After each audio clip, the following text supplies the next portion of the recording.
"Dad, unfortunately, you won't be welcome here for Christmas this year." Michael's words hung in the air like frost, sharper than the winter wind outside. I sat in his leather armchair, the one I'd helped him buy when his first big promotion came through. The scent of cinnamon candles and freshly baked cookies filled the room, the kind of holiday warmth I used to build for him as a boy. I set my coffee cup down gently, though my hands itched to tremble. "Is that so?" I asked, my voice calm, almost too calm. Beside him, Isabella shifted uncomfortably, her manicured fingers curling into her lap. Outside, snow began to fall, soft, quiet, inevitable. I smiled, though it wasn't joy that curved my lips. "Well then," I said, leaning back, "I suppose I'll make other arrangements." They didn't know it yet, but those arrangements would change everything. People think raising a child ends when they turn 18. It doesn't. Not really. When Michael was born, I was 35 and already a widower. His mother, Anna, passed just hours after bringing him into this world. A blood clot the doctors couldn't stop. I remember holding him for the first time, swaddled in a hospital blanket, his face red and scrunched, his cry loud enough to break my already shattered heart. I promised her, silently as I looked at his tiny fingers curling around mine, I will give him the life we dreamed of. I will never let him feel alone. The next 20 years of my life revolved around keeping that promise. I worked 2 jobs, one as a mail carrier during the day, another stocking shelves in a grocery store at night. My hands were constantly chapped from winter winds and cardboard boxes, but I never complained. Every dollar I saved went into his schooling, his sports fees, his music lessons. Michael was a bright kid, sharp mind, quick wit. When he was 10, he came home from school with a drawing of a big glass office building. "That's where I'm going to work someday, Dad," he said. I taped it to the fridge and kept it there for years, even after the paper faded. Christmases were always special in our house, not because we had the most expensive gifts, but because we had tradition. I'd bake the same sage stuffing Anna used to make, string popcorn garlands for the tree, and set up the old Lionel train set that had belonged to my father. When Michael got into college, I sold the second car to help cover tuition. I drove an old pickup with no heat through 2 winters, so he wouldn't have to take on student loans. He never asked me to, but I could see the relief in his eyes. That was enough. After graduation, he landed a good job in a financial firm downtown. I remember how proud I felt when I saw him in that first tailored suit, his hair neatly combed, shaking hands with people in glass offices just like the one he'd drawn as a boy. It was around that time he met Isabella. She was polished, perfectly so. Designer, clothes, expensive perfume, the kind of smile that looked like it had been practiced in a mirror. I didn't dislike her, at least not then. She seemed to make him happy, and that was all I ever wanted. When they got married, I gave them the house, the family house, the one Anna and I had bought together with a 30-year mortgage. It was not paid off yet, but I told Michael I'd keep covering the payments until he was more settled. "Consider it my wedding gift," I'd said. He'd hugged me tight, tears in his eyes. Isabella thanked me too, though her words felt rehearsed. In the years that followed, I downsized to a small apartment across town. It wasn't much, just a 1-bedroom with peeling paint and a leaky faucet. But it was mine, and it meant they could have space for the family they were planning. At least, I thought they were planning a family. Michael started calling less often. At first, I chalked it up to work stress. Then came the missed birthdays, the "sorry dad, we can't make it this weekend" texts, the rushed phone calls cut short by another meeting starting. Still, I made excuses for him. Life gets busy, people grow. I held on to the hope that Christmas would always bring us back together. It was the one time of year when I could still cook my sage stuffing, still hear him laugh over old board games, still feel, if only for a night, like we were that small family again. That hope was the only reason I kept making those mortgage payments. Not for gratitude, not even for recognition, but for love. And love, I believed, was unshakable. I didn't know it yet, but love, at least the kind I gave freely, was about to be tested in a way I could never have imagined. And then came the first crack in the foundation, small enough to miss, but deep enough to grow. The first time I noticed something was off, it was so small I almost dismissed it. It was a Sunday afternoon in early spring. I'd stop by their house with a bag of groceries, just staples, nothing fancy, bread, eggs, a roast chicken from the deli, the kind of thing I used to do for Michael when he was in college, just to make sure he had something decent to eat. Isabella answered the door. She smiled, but it didn't reach her eyes. "Oh, hi, Frank," she said, her voice trailing on my name like she'd almost forgotten it. "You didn't call ahead." I held up the bag. "Just thought I'd drop these off. Got them on sale." Her gaze flicked to the bag, then back to me. "That's thoughtful. But you really don't have to do that anymore." Michael came in from the kitchen, wiping his hands on a dish towel. He hugged me, but it felt more like a formality than a greeting. "Dad, we're good here," he said. "You've already done so much for us." I told myself they were just trying to be independent, but something about the way Isabella took the bag and set it aside without looking inside made me feel unnecessary. Then there was the summer barbecue. I'd been invited, or rather, I'd been told about it in passing during a phone call. When I arrived, most of the guests were Isabella's friends from work, people I'd never met. The yard was full of catered trays and wine bottles with labels I couldn't pronounce. I found myself at the grill, flipping burgers, while Michael mingled with a group near the fire pit. Every so often, I'd catch snippets of conversation. "Yeah, we'll probably renovate the kitchen next year. Dad's still covering the mortgage, so..." My ears caught the "so," as if my contribution was just another resource to be tapped. When I handed Isabella a plate of food, she barely glanced up from her phone. "Could you not put ketchup on mine? It's not my thing." "No, thank you." No smile, just instructions as though I were staff. The next sign came in the form of a small favor. Michael called one evening in late October. "Dad, listen, Isabella and I were thinking about getting a new SUV before winter. We found one we like, but the dealer wants a bigger down payment. Any chance you could help out, just until my year-end bonus comes in?"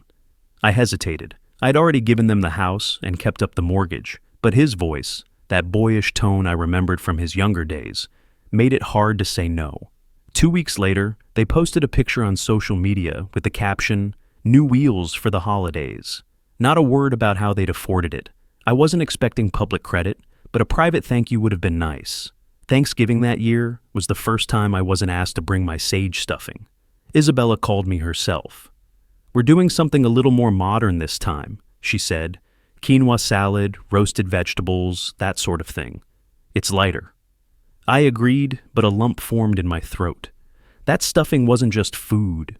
It was the one tradition that connected me to Anna and to Michael's childhood. When I arrived, there was no place set for me at the head of the table, my place for decades. Instead, Isabella's father sat there, carving the turkey like he'd been doing it his whole life. Michael was polite. Isabella was cordial. But I felt like a guest in my own family's home. By Christmas Eve, I had stopped bringing gifts without asking first. One year, I'd bought Michael a set of high-end tools, thinking he might want to work on home projects. A week later, I found the unopened box sitting in their garage during a visit. "Oh," he'd said, "we've been meaning to return that. We just don't really do the DIY thing." It was then I began to understand. The bond we once had wasn't fading by accident. It was being replaced, slowly, deliberately, with distance. I told myself it was the natural order of things. Children grow, build their own lives, and the old traditions fall away. But deep down, a quiet voice whispered, "No, this is something else." And soon I would see exactly how right that voice was. That something else revealed itself on a snowy December afternoon, in words I'll never forget. Snow had been falling all morning, slow, heavy flakes that stuck to the bare branches like cotton. I'd left my apartment early, bundled in the old wool coat Anna once bought me for Christmas. Inside the pocket was a folded envelope with a card I'd written to Michael and Isabella, along with 2 tickets to the Spring Symphony. Isabella loved the orchestra, or so she'd said years ago. When I stepped onto their porch, the scent of cinnamon and vanilla candles drifted through the air, lights twinkled in the windows, and the faint sound of Bing Crosby singing White Christmas spilled into the cold. I smiled despite myself. For a moment, it felt like the holidays I remembered. Michael opened the door, his smile just shy of genuine. "Dad, hey, come in."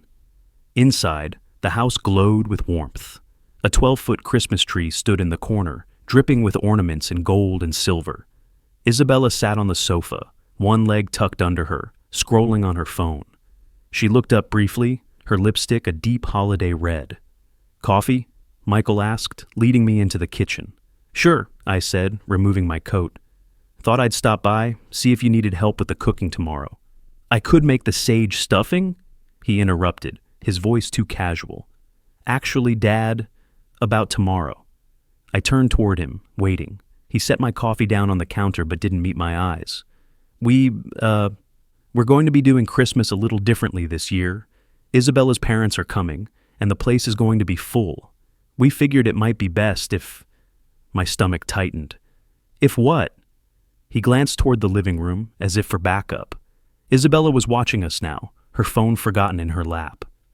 "If you didn't come this time," he finished, "just for this year." The words landed like a physical blow. For a heartbeat, all I could hear was the faint hiss of the coffee maker. I set my hands on the counter to keep them steady. "Not come?" Michael rubbed the back of his neck. "It's just, we're not expecting you, Dad." And with everything going on. "With everything?" I repeated, my voice low. "It's nothing personal," Isabella said from the sofa. "It's just that our holiday plans are kind of set." I turned to look at her. Her tone was polite enough, but there was no softness in it, no hint that she understood what she was saying to me. "Not personal?" I said quietly. "Michael, I've spent every Christmas with you since the day you were born. I gave you this house. Dad," he cut in, sharper now, "please don't make this a big thing." The muscles in my jaw tightened. I could feel the blood rising in my ears. "A big thing?" I asked. "You're telling your father, the man who raised you alone, who kept a roof over your head, who—" I stopped myself. My voice had risen, and I didn't want to give them the satisfaction of seeing me lose control. Instead, I took a slow breath. "You know," I said, "I was going to bring you something. A little gift. But perhaps now isn't the right time." Michael sighed, glancing away. "We appreciate everything you've done, Dad. Really, but we're just moving into a new phase of our lives." A new phase. I let the words settle, their meaning sinking deep. I picked up my coat from the back of the chair. The symphony tickets pressed against my palm through the fabric, and for a fleeting second, I thought about leaving them on the counter anyway. But something in me resisted, something cold and deliberate. "Well then," I said, slipping into my coat. My voice was calm, too calm. "I suppose I'll make other arrangements." I looked around the room one last time, at the tree I'd helped pay for, the furniture I'd contributed to, the walls that had once echoed with our laughter. "Have a Merry Christmas," I said. And without another word, I stepped outside into the snow. The cold bit at my cheeks as I walked to the car. My breath hung in the air, slow and steady. In the distance, I heard the faint clink of silverware from their kitchen, the sound of life carrying on without me. I started the engine, but didn't drive right away. My hands rested on the steering wheel, and I stared through the windshield at the falling snow. They thought they were simply closing a door, but what they didn't know was that they'd just opened another one, and behind that door, I would find a plan, one that would change the balance of this family forever. The drive back to my apartment was silent, except for the hum of the heater and the occasional thump of snow sliding off the roof. My hands gripped the wheel loosely, not from tension, but from focus. I wasn't angry, not in the way most people think of anger, wild, loud, uncontrolled. No, this was something sharper, colder, the kind of feeling that doesn't fade, but instead crystallizes into purpose. When I reached home, I hung my coat by the door and sat at the kitchen table without turning on the lights. The dark felt appropriate. Outside, the snow kept falling, the streetlights catching each flake as if the world had slowed just for me. I replayed Michael's words in my mind. "We're not expecting you?" He didn't say couldn't. He didn't say wish you could. He said not expecting, as if I were a delivery that hadn't been scheduled. And then I thought about the house, my house, the one Anna and I had bought when Michael was still in diapers, the one I'd gifted him as a wedding present, with a mortgage still in my name. For years I had made those payments without fail, even after I moved out, even after I realized I was more a line item in their budget than a father at their table. I could have paid it off years ago, but there was something about keeping the payments monthly that kept me tied to that home, to him. Now, that tie felt like a noose, and I was the one holding the rope. The first step was to pull out the mortgage file from my desk drawer. I kept every bill, every receipt, neatly clipped together. I read through the agreement, the payment history, the bank account it was tied to. All of it. Mine. That night, I didn't act. I didn't even make notes. I just read. Every line, every clause. I wanted to understand exactly where my leverage was. By morning, I had it memorized. Step 2 was subtle. Information gathering. I made a trip to the bank under the guise of reviewing my finances before the new year. I asked about payoff options, lien releases, and the exact process if I decided to terminate autopay. The young banker, probably younger than Michael, was polite and thorough, never suspecting the real reason for my questions. On the way out, I picked up coffee from the shop across the street and sat by the window, watching people hurry by in the cold. It struck me how power works best when it's invisible, when those it will affect never see it coming. Step 3 was personal. I thought about every holiday, every tradition, every kindness that had been quietly set aside since Isabella came into Michael's life. The small dismissals, the silent exchanges between them when I spoke, the way gratitude had been replaced with expectation. This wasn't about punishment for its own sake. It was about balance, about reminding them, and myself, that the man they thought they could dismiss still had more influence over their lives than they realized. Step 4 came with a bit of research. I called my old friend Dave, who had been a property lawyer for 30 years. We met for lunch at a little diner we'd been going to since our 20s. Over black coffee and turkey sandwiches, I asked him hypothetical questions about property ownership, mortgage liability, and the rights of the payer versus the resident. Dave listened, nodded, and finally said, "Frank, you've got more control than you think. Just be sure you're ready for the fallout. Once you pull a thread like that, the whole thing unravels fast." I smiled. That's the idea? By the time I left the diner, the plan was fully formed. Stop the auto pay on the mortgage immediately after the holidays. No warning. Wait for the bank's notice to arrive at their door, not mine. When they call, act surprised and unhurried. Let the consequences settle in, just enough for them to feel the weight. But not so far that the damage is irreversible. That way, I would decide how and when the story ended. It wasn't about ruining them financially. It was about shifting the ground under their feet just enough to remind them whose name was still on the deed. That night, I slept better than I had in months. When I woke, the snow had stopped and sunlight bounced off the icy rooftops. I poured myself a cup of coffee and looked out the window, the steam warming my face. I thought about the next few weeks, how they'd unfold, how their voices might sound when they realized the bills weren't being paid. They thought they'd uninvited me from Christmas, but in truth, they'd just invited me into a different kind of holiday tradition. And when the execution began, it would be as silent as snowfall, and just as impossible to stop. The morning after New Year's, I walked into the bank with the same easy gait I'd had for decades delivering mail. No rush, no fuss. Just another errand in an ordinary life. Inside, the heating was turned high, the air smelling faintly of carpet cleaner and printer toner. I approached the counter where a young woman named Tara smiled at me. "How can I help you today, Mr. Bennett?" she asked. "I'd like to make a change to my mortgage payment schedule," I said, sliding my ID across the desk. "I'll be stopping the automatic payments for now." Her fingers tapped across the keyboard. "Of course. Would you like us to mail future statements to your address?" "Yes," I said. "Please send everything to me." She printed out a confirmation slip, which I folded into my coat pocket without looking at it. Step 1, complete. I waited. 2 weeks passed before the first tremor reached them. It came in the form of a thin white envelope from the bank, one I knew by sight since I'd received hundreds over the years. That Friday night, my phone rang. Michael's number flashed on the screen. I let it buzz twice before answering. "Dad," he said without preamble, his voice tight, "we just got a notice from the bank saying the mortgage payment for January wasn't received. Did something happen?" I made my voice sound mildly surprised, even concerned. "That's odd. I thought I'd pause the autopay just temporarily to review my finances for the year. I must have forgotten to mention it. You forgot? Well, you know how it is after the holidays, I said lightly. Things slip your mind. He exhaled sharply. Dad, they said if we don't make the payment within 15 days, there could be late fees. I'm sure you and Isabella can handle it, I said. After all, you're moving into a new phase of your lives. Independence and all that.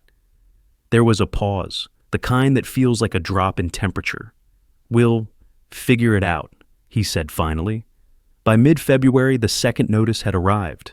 This time, the late fees were larger. They called again, together. Isabella's voice was clipped, as though she'd rehearsed her lines. Frank, we really need you to resume the payments. It's causing us financial stress. I let a moment of silence stretch before I replied. Financial stress is part of owning a home. Isabella, I thought you knew that. She bristled. We have other obligations. This isn't fair. I chuckled softly. Fair, that's an interesting word. Step 3 of my plan was subtle pressure. I began forwarding certain mail, property tax reminders, insurance adjustments, directly to their address. The kind of paperwork that looks official and urgent. I knew the sight of it in their mailbox would create a steady drip of anxiety even before they opened it. By early March, Michael showed up at my apartment unannounced. He looked tired, his tie askew, dark circles under his eyes. Dad, I don't get it, he said, dropping into the chair across from me.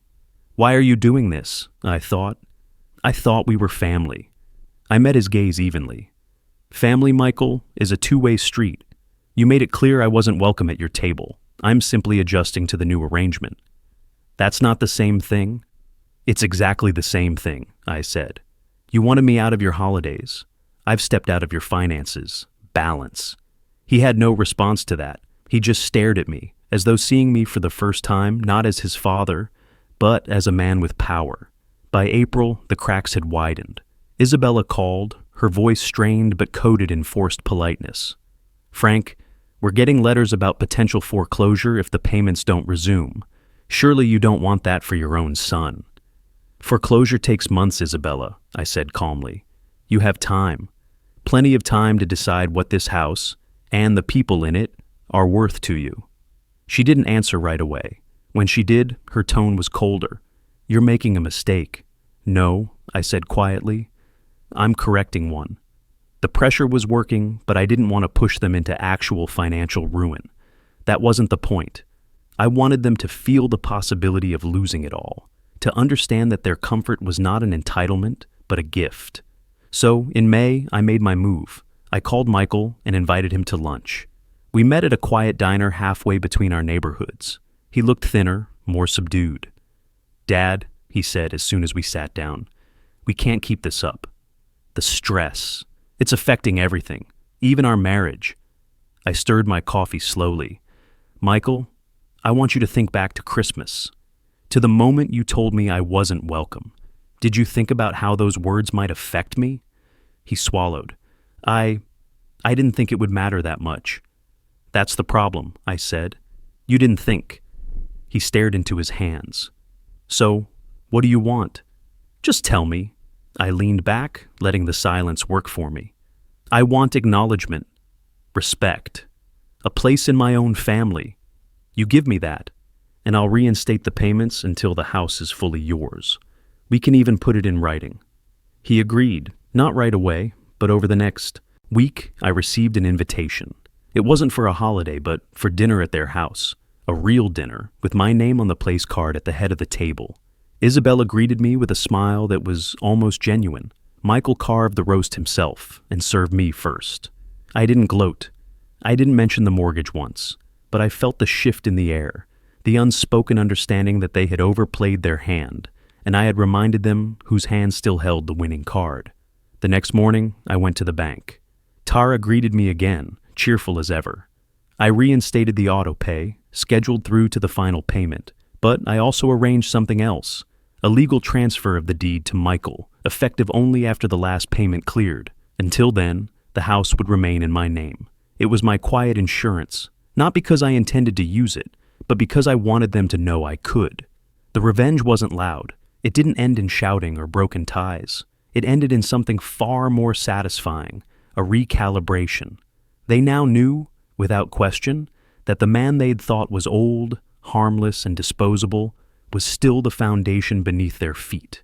And foundations can shift. But just because the balance was restored didn't mean the lesson was over. The final turn was still to come, and it would hit where it hurt them most. It happened faster than I expected. By late summer, the politeness had become habit. Dinners every few weeks, phone calls, short at first, then longer, where Michael actually asked about my day instead of rushing off. Isabella toned down her sharp edges, offering me coffee or asking my opinion on small home projects. But surface gestures don't change the truth underneath. And the truth was, they were in trouble. The missed payments from earlier in the year had left a scar on their credit report. The bank, once eager to offer them low interest rates, was now treating them like a risk. Michael's bonus at work had been smaller than expected, and Isabella's freelance contracts had slowed. I didn't have to dig for this information. Michael told me himself one evening over dinner. His voice was casual, but I could hear the strain under it, the way people talk when they're hoping you'll volunteer help without them having to ask. I didn't offer. The real blow came in September. Michael had been eyeing a promotion at the firm for months, a management role that came with a salary big enough to secure their future. But the firm's partners, meticulous about financial stability, ran a routine background check. His credit issues came up. The missed mortgage payments were front and center. They didn't disqualify him outright, but the tone shifted. Suddenly, they were still considering candidates and reassessing the role's requirements.